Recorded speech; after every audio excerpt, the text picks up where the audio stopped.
So, okay, may nakaiwan. Baka, ano to, hindi tatakbo yung truck pag... Okay, so, purihin ang Diyos muli sa kanyang mga gawain. At talaga namang every Sunday ay tayo excited na marinig ang mensahe ni Lord sa atin. Again, lagi ko nga pong sinasabi, God is so faithful. Nung si Jesus ay pumarito sa daigdig, siya ay naging tao, ay talagang sinabi niya lahat ng dapat malaman, na dapat matutunan ng mga tao, lalo na yung naghahanap, nagsasaliksik sa Kanya. Ang tao, kulang ang kanyang buhay pag walang Diyos sa buhay niya. Kahit makamtan mo ang lahat, kahit maging sikat ka pa, pag walang Diyos sa buhay mo, you are incomplete. Hindi ka kumpleto. Naalala ko nga, narinig ko usually na sa mga orphan, yung mga naabandona, lagi nilang sinasabi, paglaki ko, hahanapin ko ang aking parents. I will look for them. Kasi hindi makumpletong pagkatao ko. Kung hindi ko sila makikilala. Ganun din sa atin. We have a God, and the Bible reveals to us that God is not only our God, but He is also our Father. Praise the Lord! Nandito ka ngayon. Maaaring still you are searching for yourself. Sino nga ba ako? But malalaman mo kung sino ka if you are going to look to our Lord God. Kaya nga, ang title natin ngayon ay may kinalaman sa paghahanap. Looking unto Jesus. Yeah. So, before we continue, let us read our scripture for this afternoon. Hebrew chapter 12 verse 2. Yan. So sabay-sabay po nating basahin. Looking unto Jesus, the author and finisher of our faith, who for the joy that was set before Him endured the cross, despising the shame, and is set down at the right hand of the throne of God. Isa pa. May natutunan ako sa young people natin. Sabay-sabay nating basahin. 1, 2, 3. Looking unto Jesus, the author and finisher of our faith, who for the joy that was set before Him endured the cross, despising the shame, and is set down at the right hand of the throne of God. Father, we thank you so much once again that you are going to feed us by your word. You are going to direct us, Lord, upang sa gayon itong aming mga buhay ay lalo pong maging mapabuti. Thank you, Lord, na patuloy mo kaming inaalala. Hindi mo kami hinahayaan na lang, O Lord, na kami ay mapariwara. Salamat po. And once again, O Lord, it is a privilege na ako'y magamit mo. Wala akong pinagkaiba sa aking mga kapatiran dito. Ako man din po ay makasalanan. Lord, it's not about me. I am not a holy man. I am also needing a Savior. Kaya Lord, sa mga oras na ito, gamitin mo ako ayon sa iyong kalooban, O Diyos. May hako po ang dapat naming matutunan sa hapon po na ito. And this we ask in the name of Jesus. Amen. Okay, so si Petro, si Peter. Okay. Sino nakakilala kay Peter? Ng Bible? Okay, very good. Itong si Peter, nagawa niyang makalakad sa ibabaw ng tubig. Ilan nakakalam nun na nabasa niyo sa Bible na itong si Peter lumakad sa ibabaw ng tubig? That was 2,000 years ago. Wala pang high-tech technology, kaya walang trick doon, walang pandarayan. Talagang lumakad sa ibabaw ng tubig si Peter. At nagawa po niya ito dahil tumingin siya kay Jesucristo nag-focus siya kay Jesucristo. Yung eksena po doon, itong si Peter, nung na-meet niya na, nagkaroon siya ng personal encounter sa Panginoong Hesus, sabi ni Peter, Lord, gusto ko pumarihan sa pinaroroonan mo. Ayan. Ang ganda nung passion ni Peter. At ang sabi naman ng Panginoon, sige lumakad ka. Alam mo, ang paglapit natin sa Panginoong Hesus walang hadlang. Yung imposibleng hindi ka makalapit, naku, hindi totoo yan. Hindi po magagawa ni Pedro na lumakad sa ibabaw ng tubig. Napaka-imposible po yun. That's impossible. Di ba? Imposible, sabi nila. Pero naging posible, nakalakad si Pedro. Tandaan po natin, kahit sino sa atin dito, maaaring may ilalagay si Satanas na hadlang. Pero tandaan mo, ikaw na naghahanap sa Panginoon, na gusto siyang makita, gusto siyang mapuntahan, maranasan, wala pong hadlang. We welcome ka ni Lord. Sabi ni Jesus Christ doon, come Peter. Amen. Sino gusto ritong patuloy pang saliksikin ang Panginoon? Yung mga nakasumpong na tuloy-tuloy niya. Sabi nga, knowledge will not stop. No? Learning knowledge will not stop hanggang tayo ay umarap na sa Panginoon. Maraming mga bagay na hindi natin alam, but kapag nasa Panginoon na tayo, nakasama na natin siya, mga kapatid, doon lang hihinto na tayo ay matuto. Okay? So, ayan. At because of looking unto Jesus o pagsasaliksik sa Panginoon, maraming mga bagay na pwedeng matuklasan natin. We will start to discover na ang dami palang magagandang plano ng Diyos sa ating buhay. Na for example, kahit kailan hindi pinano ng Diyos na ikaw ay mapahamak. Kaya yung iba na nakakalungkot isipin na kapag may nangyaring masama sa kanila, yung si Lord ang sinisisi. But hindi po ganoon. Jeremiah 29:11, alam natin ang sinasabi diyan. Ang sabi ng Diyos diyan, for I know the thoughts I think toward you, thought of peace and not of evil. Hindi nag-isip man ng masama sa atin ng Diyos, bagkus maganda ang iniisip niya sa atin. So, this afternoon, makikita natin yung mga ilang bagay na dapat natin matutunan tungkol sa paghahanap o pagtuon ng ating paningin sa ating Panginoong Jesucristo. So sa ating talata ngayong hapon, which is of course in Hebrew 12 verse 2, dito ang pinaka-theme nito is faith o pananampalataya. Yung salita na inalagay ng author, lagay natin, yung sabi niya, looking unto Jesus.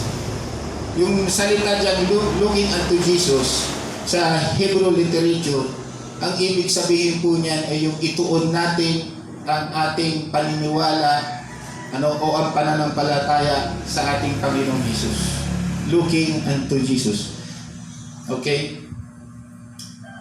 Ngayon, dito rin sa ating talata, it is closely connected sa previous chapter, sa chapter 11. Mostly kasi kapag tayo ay nagbabasa ng Bible, maraming chapters ang Bible, right? Pero yung iba sa kanila, walang connection. Most of them is not related. But in this case, related yung talata natin sa chapter 11. So sa chapter 11, yung author dito ay kanyang inilalarawan yung mga pananampalataya ng mga naunang Hudyo. Sabihin na natin mga ancient Jew. At maraming mga Bible character from the Jew na binanggit dyan. Nandyan si Abraham, nandyan si Moses, nandyan si David, etc. So, inilarawan ng author dito kung ano yung merong uri ng pananampalataya ng mga Hudyo. At dito rin, inilarawan din ng author dito kung ano yung naging bunga ng kanilang pananampalataya. There are two things na dinidescribe ng author dito. Una, yung kanilang pananampalataya ang naging dahilan upang maging matuwid ang paningin ng Diyos sa kanila. Through their faith, they become right in the eyes of God. Another resulta ng kanilang pananampalataya, nagkaroon po itong mga Hudyo ng tinatawag na pagsunod sa kalooban ng Diyos sa kanyang mga iniuutos. And when we say pagsunod sa utos o kalooban ng Diyos, katumbas din po yan ay gawang mabuti, sapagkat pag sumusunod ka sa utos ng Diyos, ay gawang mabuti po yun. Ngayon, dito rin sa ating teksto, may sinabi rin yung author na ituon natin ang ating pananampalataya kay Jesus. Nabi niya dyan, if we ilagak natin ang ating pananalig through Jesus Christ. Ngayon sa Old Testament naman, sinasabi naman doon ng author, yung mga sinaunang Hudyo, kanilang inilalagak ang kanilang pananampalataya sa Diyos. So tingnan po natin sa Old Testament, sabi, ang mga mananampalataya doon nakatuon sa Diyos.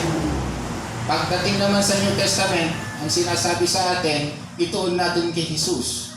Alam po ninyo, may mga ibang paniniwala na hindi dapat panampalatayaan, hindi dapat sumampalataya kay Jesus dahil lalabas na sumasampalataya tayo sa ibang Diyos. Take note Old Testament, dapat sumampalataya sa Diyos. New Testament, sinasabi rito sumampalataya kay Jesus. Ini-implicate ng author dito na believing in Jesus Christ is actually believing in God. Ulitin ko. Believing in Jesus Christ is believing in God. Okay? Actually, Jesus Christ, pinaliwanag po niya ito in John chapter 14 verse 1. I-flash natin ng mabilis. Sabi diyan ni Jesus Christ, basta may sinite akong scripture, i-flash mo lang. John 14:1, ang sabi diyan ni Jesus Christ, you believe in God, believe also in me. Si Jesus ang nagsasalita diyan. Sumasampalataya kayo sa Diyos, sumampalataya din kayo sa akin. Okay? So, we can trust the word of our Lord. Why? Because He is the Son of God.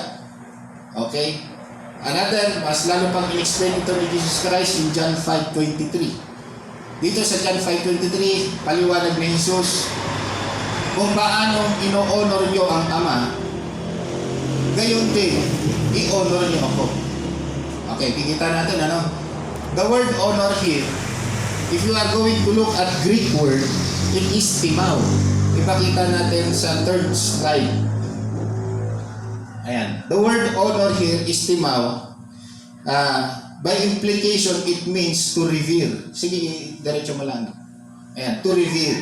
And the word to revere, ang ibig sabihin po niya mga kapatid, worship. So sinasabi ni Jesus Christ sa John 5:23, kung paano nyo i-worship ang Ama, gayon din i-worship nyo ang Anak. So malinaw. Remember, tayo nagba-Bible study, sa mga bina-Bible study natin, hindi na sila nagtataka rito dahil ipapaliwanag natin what is the meaning of Son of God. And what is the meaning of Son of God? According to our study, equal to God. Okay? Ngayon, let us look in the Old Testament. God said in Isaiah 42 verse 8, yung sabi niya, I will not give my glory to another. Sa Tagalog, hindi ko ibibigay ang aking karangalan sa iba. Ano ibig sabihin nun? Tapos dinuktong niya pa, lalo na sa mga Diyos-Diyosan. Ibig sabihin, hindi niya ibibigay ang kanyang karangalan sa hindi Diyos. Iba ang ibig niya sabihin. Hindi ko ibibigay aking karangalan sa iba. Okay? Ngayon, in John chapter 17 verse 5, ibinigay ng Diyos ang karangalan sa anak. nung si Hesus Kristo ay sinabi niya, Father, give me the glory that I have before. At pinaramalan naman ng Ama ang Anak. Okay, so makikita natin dito that worshiping Jesus is actually worshiping God. Hindi tayo nagkakasala ng tinatawag na sa pagsamba sa maling Diyos o Diyos-Diyosan. Okay? Siloso ang Diyos. Ayaw niya na may sasambahin na iba. Let us look in Exodus 34 verse 14. Sabi dito sa Exodus 34:14, I am the Lord and I am a jealous God. Ayaw niya nang may i-worship bukod sa Kanya. Exodus 34 verse 14. Pakita natin. Sabi dito, for thou shall worship no other God, for the Lord whose name is a jealous and He is a jealous God. Ngayon, alam naman natin si Jesus, tumanggap siya ng worship. Okay? So again, huwag kayong mag-doubt. Tama bang ako'y sumasampalataya kay Jesus? Yes. Hindi ka po sumasamba sa ibang Diyos dahil si Jesus, katulad ng Ama, ay Diyos din. Basahin natin ang Hebrew chapter 1 verse 3. Lalo na ko sa Tagalog, ang sabi diyan sa Hebrew 1:3, kung ano ang Ama, ano ang sabi? Gayon din ang Anak. Ulitin ko, sabi sa Hebrew 1:3, kung ano ang Ama, ganon din ang Anak. Ano ba ang Ama? Diyos. Kaya ano ibig sabihin doon na ganon din ang Anak? Edi Diyos din. Kaya, purihin tayong mga Kristiyano, huwag po kayong padadala sa mga nagtuturo na hindi dapat sambahin si Jesus sapagkat ang sinasamba natin ay nag-iisang Diyos pa rin. Okay? So, for further explanation, I encourage you we offer a Bible study, libre, walang bayad. Kung pwede nga kami pang magbayad, mag-aral ka lang. Para po hindi tayo madaya. Basahin natin ang Ephesians chapter 4 verse 14. Ang nadadaya lang naman hindi nag-aaral eh. Wari. May sasabihin yung kulangot. Pag matamis, ang sakit, diabetes. Niwala kayo ron? Para malaman nyo, pag-aralan nyo. Ay, hindi naman titikman mo. Totoo kayo, matamis na. May diabetes ako. Sekreto, mag-aral po mga kapatid. Sabi rito, 14. Verse 14. Mabilis. Okay. Sabi rito, that we be no more like a children, tossed to and fro, and carried about with every wind of doctrine. Kaya hindi tayo maging tulad ng isang bata na napakadaling matangay na mga turo na mula lang sa hangin. Anong ibig sabihin nun? Chismis lang. Wala naman talagang batayan. Ang daming tradisyon ng tao pero saan nila binatay? Pero tayo, ang pananampalataya natin, saan ko nakabatay? Sa Biblia. Say amen? Amen. Yan. So, okay. So dito sa ating talata, going back, before we go to our pointers, mga kapatid, i-discuss pa natin yung mga ilang bagay sa Book of Hebrew. Okay? Dagdag kaalaman na rin. The Book of Hebrew is written around 60 to 65 AD. At paano nalaman na ito ay naisulat around that date? Because of the internal evidence doon sa Book of Hebrew. Sa Book of Hebrew, minention sa Hebrew chapter 13 verse 23, medyo bilis.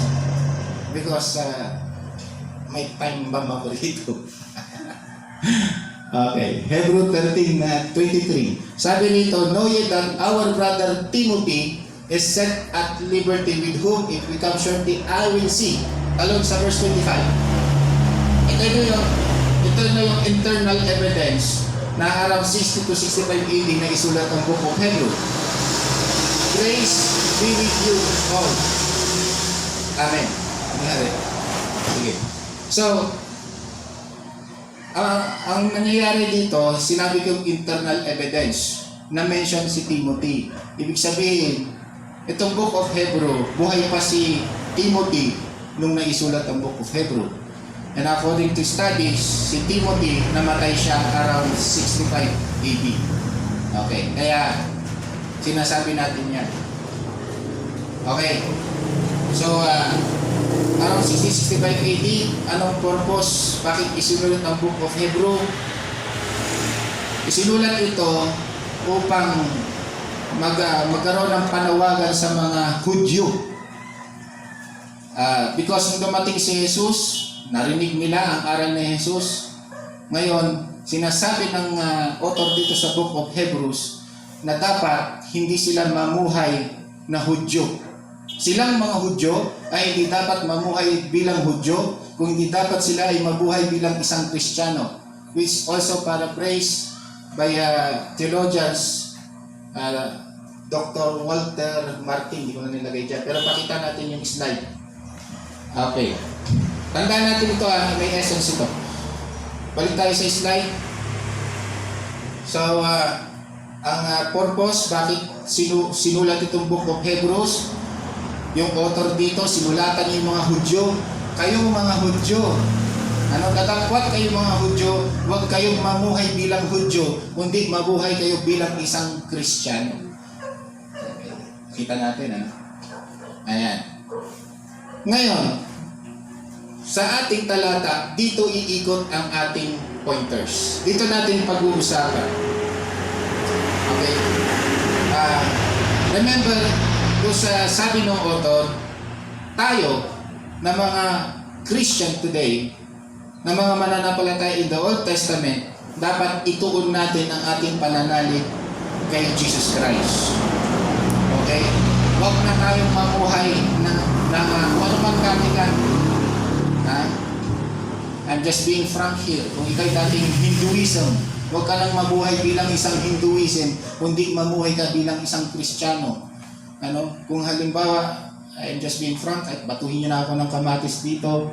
Halimbawa, ikaw ay mula sa isang tribo, at sa tribo doon, ang dami yung ritual when it comes to spiritual matter. Huwag ka nang mabuhay bilang tribong yon kung hindi mabuhay ka bilang isang Kristiyano. May sa amen? Okay?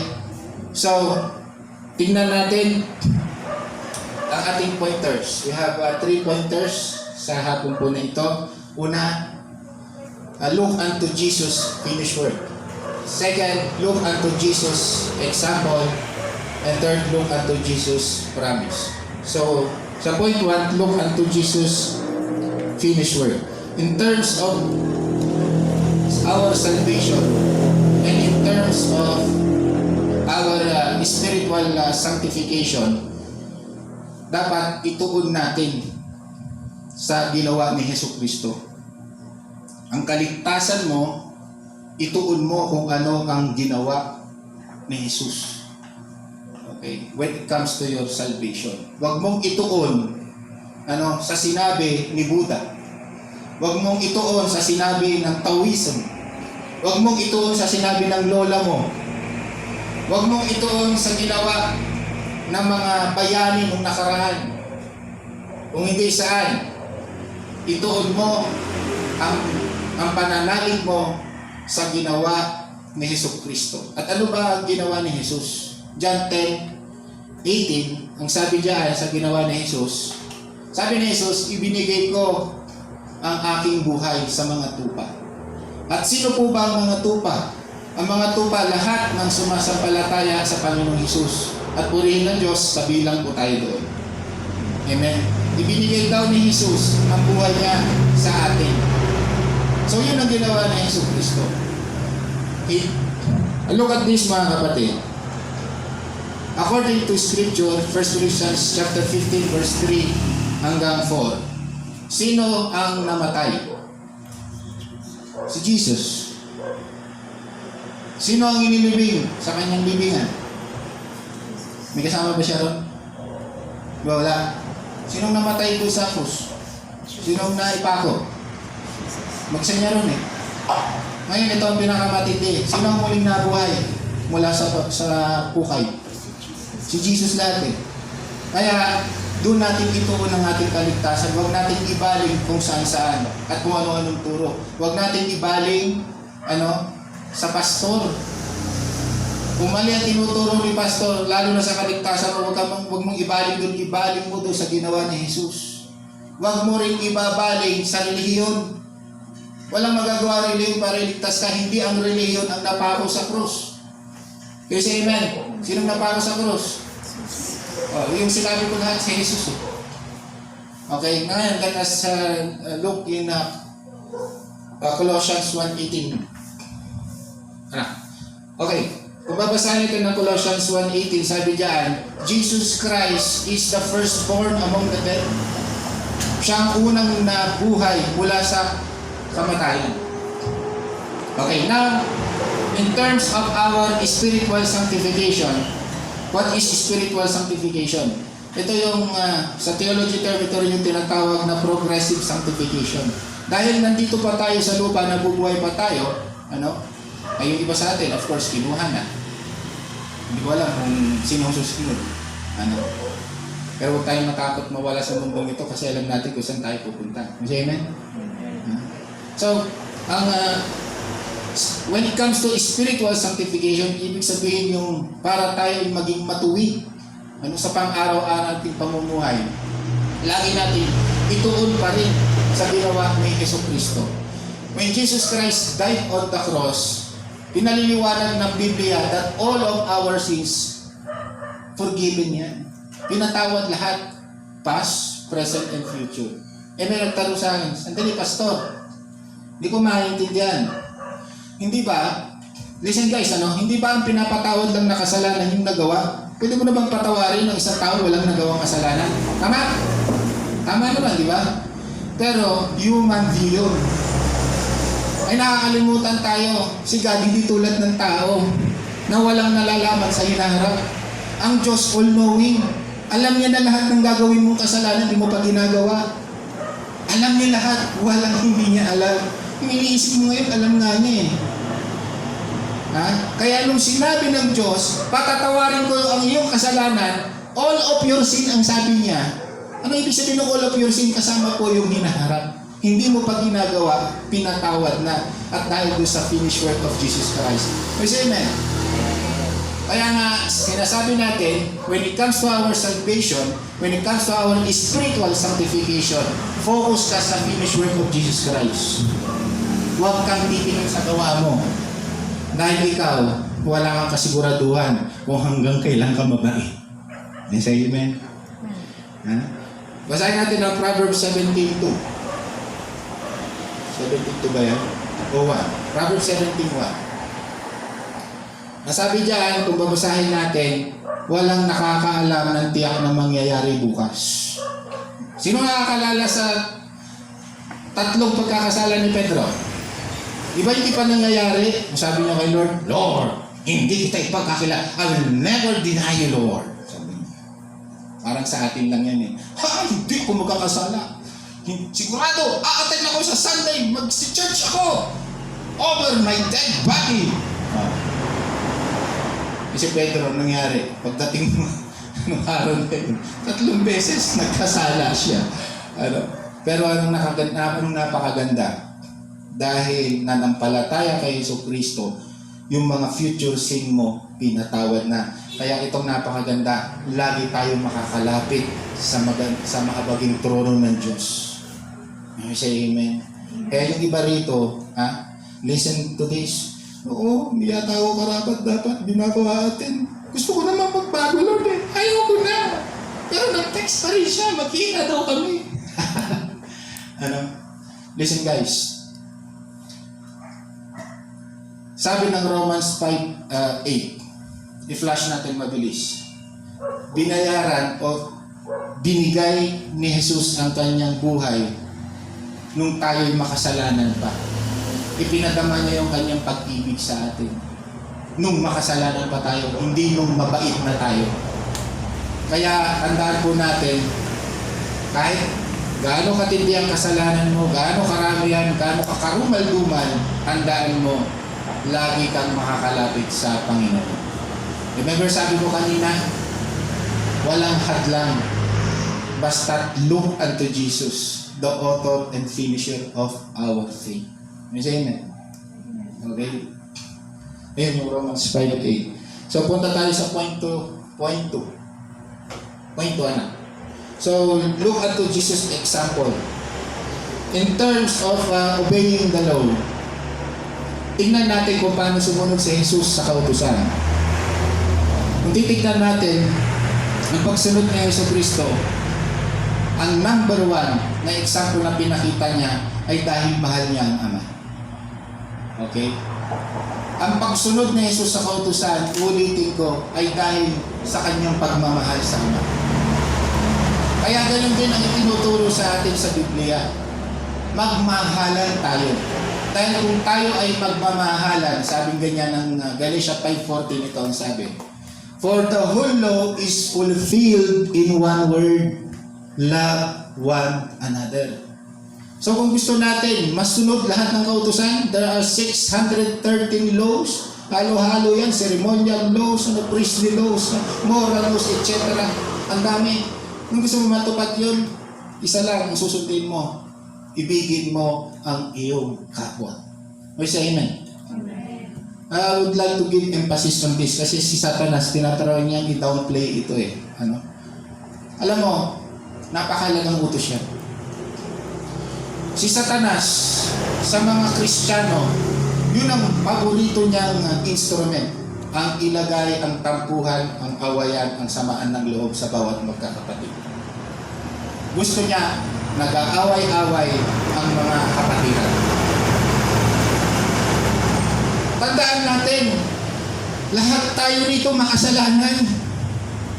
Huwag mong kalilimutan yun. Huwag mong titignan yung perfectness ng bawat isa. Palpak na tayo lahat eh. Kaya magtatagumpay si Satanas kung doon tayo titingin. Pero saan tayo tumingin? Tumingin tayo sa ginawa ni Jesucristo. Pantay-pantay lang tayo pinatawad kami sa amen.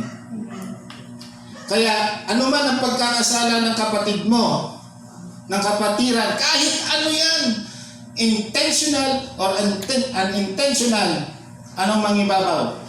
Pag-ibig. 1 Peter 4:8 basa. Basahin natin 1 Peter 4:8. Babasahin mo dyan, ang sabi dyan, for love covers the multitude of sins. Okay, kaya tayo may emotion. Karaniwang tayo nagagalit. Pero laging ipaalala mo sa iyong sarili, huwag dapat galit ang mangibabaw sa akin kung hindi pagmamahal. Another thing mga kapatid, madaling patawarin yung unintentional sin or unintentional mistake. Tama? Hindi naman niya sinasadyang suntukin ka eh. Hindi ba yun? Hindi, there are mistakes, there are sin na hindi naman talaga sinasadya. Hindi niya sinasadyang kukitan ka. Wala, hindi ako marunong mag-example Madali lang patawarin niya. Totoo. Pag alam mong hindi sinasadya. Pero mahirap patawarin yung alam mong intentional. Intention niyang saktan ka eh. Intention niya talaga, gusto niya, nanggigigil pa siya habang ginagawa niya, sige, sa'yo, masaktan ko mamaya. But again, I know it's hard, lalo na kapag sinadya ka talagang saktan. Pero tandaan mo ito, unahin mo yung sinasabi ni Jesus Christ, look unto Jesus. Pinamalas niya yung pag-ibig. Dapat pag-ibig pa rin ang mangibabaw. Can you say amen? Take note, namatay si Jesucristo. Dahil na sinabi ko, hindi dahil tayo mabait, kundi dahil tayo ay nangangailangan ng tagapagligtas. Amen. Okay. So, next.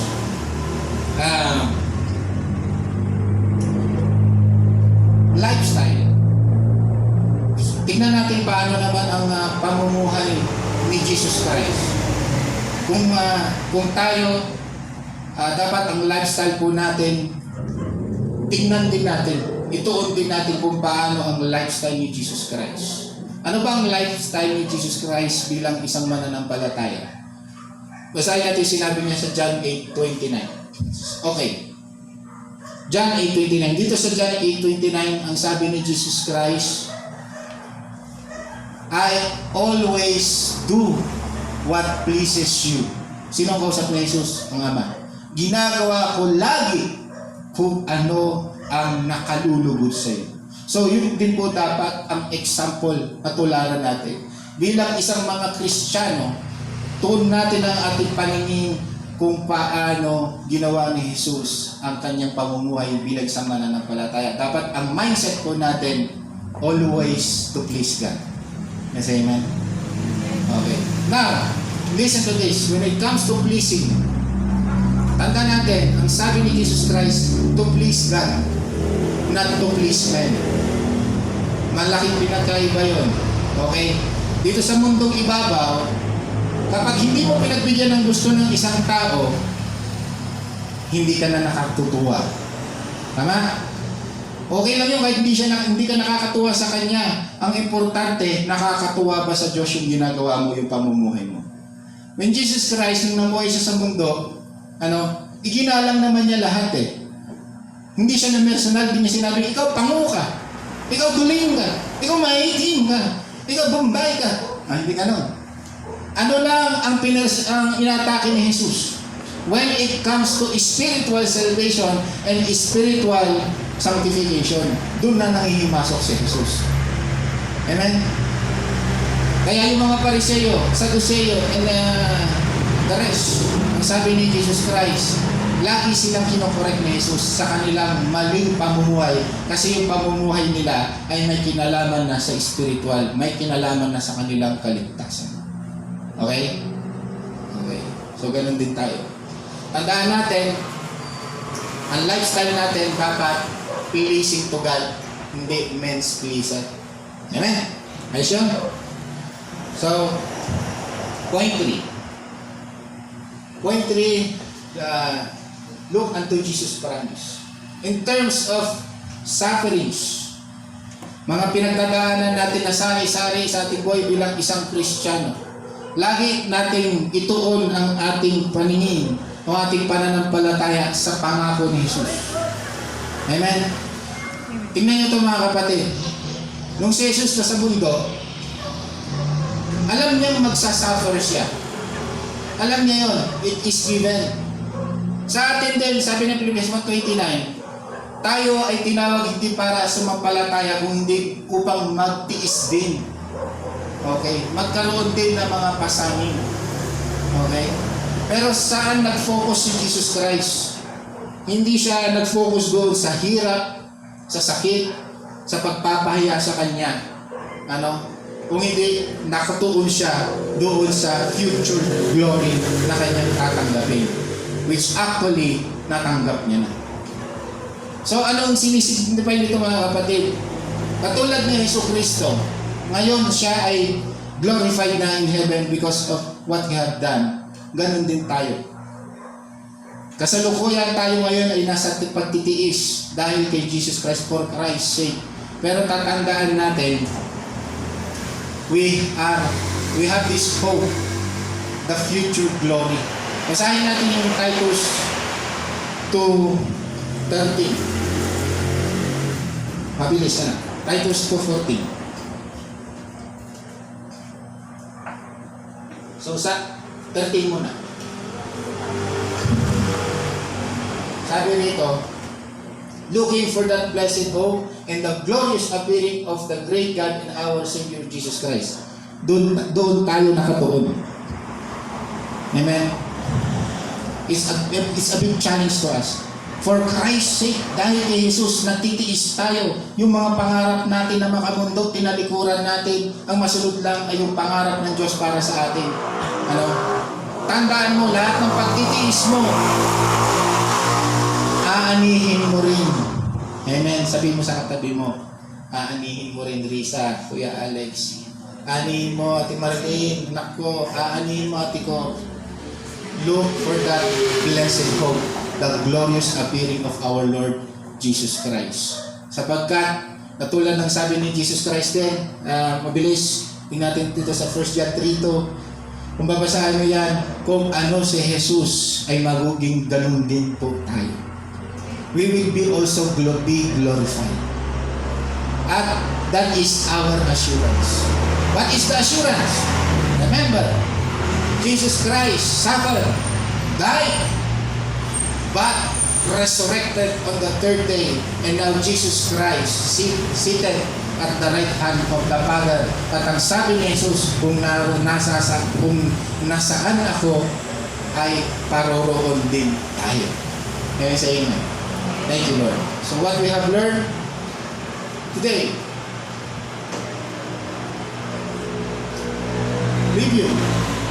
What we have learned today in terms of our salvation and sanctification, we look unto our Savior Jesus Christ. Focus tayo kung anong ginawa ni Jesus. Huwag na kayong magpapaniwala sa mga pinagsasabi ng mga tao na para maligtas ka, ito ang gawin mo, gawin mo, gawin mo. Pero sa ating mga born-again Christian, para tayo ay maligtas, at tinitingnan natin ano ang ginawa ng Diyos para sa akin, hindi yung ginawa ko. Can we say, Amen? Amen.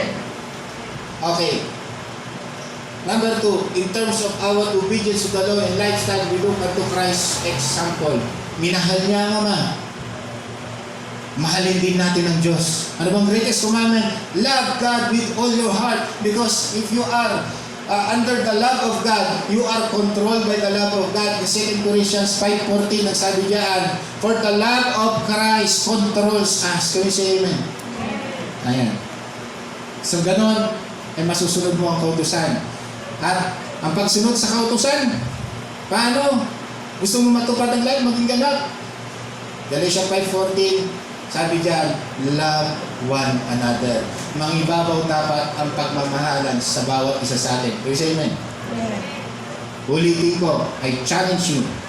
Ano man ang pagkakasala ng kapatiran sa'yo, ibabaw mo ang pag-ibig. Last ang galit. Kung pwede nga, wala nang galit, ipasa Diyos mo na. Amen? Nabutan ako. Ayan.